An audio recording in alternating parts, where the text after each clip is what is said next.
मेरे साथ जो सोसाइटी में भेदभाव होता है, उसकी वजह से मेरे अंदर बहुत ज़्यादा एक आग लगी दिल में और मुझे दुःख हुआ और मैंने फ़ैसला किया कि मेरे को यूपीएससी करना है और आईपीएस ऑफ़िसर बनना है। जैसे भेदभाव जैसे कि जैसे सब बच्चे क्रिकेट खेलते हैं मेरे समाज में, सोसाइटी में, आस-पास, तो मैं भी जाता था पर मुझे खेलने नहीं मिलता था। कहते थे आप नहीं खेल सकते हैं। दूसरी चीज़ मैं अपने गाँव के फील्ड पे जाता था खेलने, वहाँ भी मुझे नहीं देते थे ना बैटिंग ना बॉलिंग। और मुझे क्रिकेट में बहुत इंटरेस्ट इंटरेस्ट था, बॉलिंग में भी, लेकिन नहीं मिलता था। फिर भी मैं चुपचाप दुखी होकर चला आता था। कई बार जाता था, बैटिंग बॉलिंग नहीं मिला, आ गया, फिर उसके बाद जाना ही छोड़ दिया।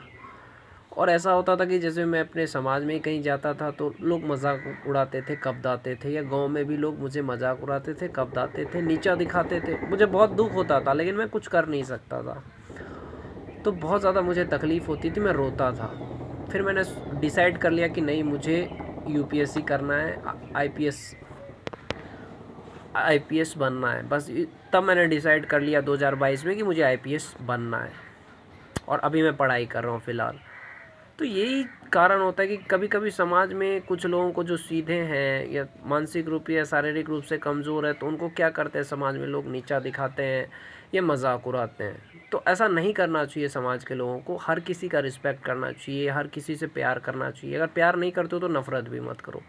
तो ऐसा नहीं है, पर समाज में क्या है कि अगर कोई कमज़ोर है, सीधा है, तो उसको मजाक उड़ाओ, नीचा दिखाओ। पता नहीं इससे इनको मिलता क्या है, पर ये लोग ऐसा करते हैं क्योंकि ये लोग ये दिखाते हैं कि मैं बदमाश हूँ या मैं घमंडी हूँ, या अपनी वो दिखाते हैं कि अच्छा समझते हैं इस चीज़ को, जबकि ये चीज़ गलत है।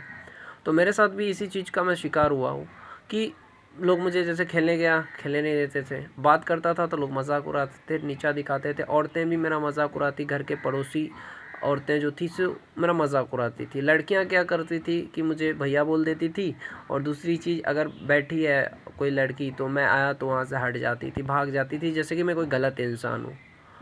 तो बहुत ज़्यादा तकलीफ़ होती थी। मैंने तब डिसाइड कर लिया कि मुझे आईपीएस बनना है। जिस लड़की से मैं प्यार करता हूँ, तो क्या करती थी, उसकी जो चाची थी या उसकी जो माँ थी, उसके फैमिली वाले ने उसको सिखा दिया कि वो आए तो वहाँ से हट जाना, वो पागल है या बेवकूफ़ है। और वो मुझे ऐसा समझती थी भी, कभी कभी बोल भी देती थी, यार ये तो पागल है यार, ऐसा बोल देती थी, जिसे मैं बहुत प्यार करता था। बहुत ज़्यादा तकलीफ़ होता था मुझे। तो ऐसे सिचुएशन जब आपके लाइफ में आता है तो आपको बहुत ज़्यादा दुख होता है। तब आप कुछ डिसाइड करते हो। कुछ लोग डिसाइड करते मर जाऊँ, पर मैंने डिसाइड किया कि नहीं, मुझे इन सबको बताना है कि मैं भी कुछ कर सकता हूँ, बन सकता हूँ। और मैंने यूपीएससी करने का फ़ैसला किया। और एक फ़ैसला ये भी था कि मेरी माँ के साथ अन्याय हुआ, जिसका कोई न्याय नहीं हुआ, उनका हाथ तोड़ दिया गया मेरे पड़ोसी के लड़के के द्वारा, उसका भी न्याय नहीं हुआ। तो इस वजह से भी मेरे अंदर एक आग सी लगी थी कि मेरे को बनना है आईपीएस ऑफिसर और बदला लेना है। समाज में, परिवार में क्या होता है कि जब आप कमज़ोर होते हो तो लोग आपको नीचा दिखाते हैं, गुलाम बना के रखते हैं। तो ये सारा चीज़ मैं फेस करते हुए भी पढ़ाई किया और कर रहा हूँ, ताकि मैं एक आईपीएस ऑफिसर बन सकूँ और अपनी माँ को खुश रख सकूँ, खुद खुश रहूँ और देश की सेवा कर सकूँ और गरीब लोगों के साथ न्याय कर सकूँ। यही मेरा एक सपना है बस।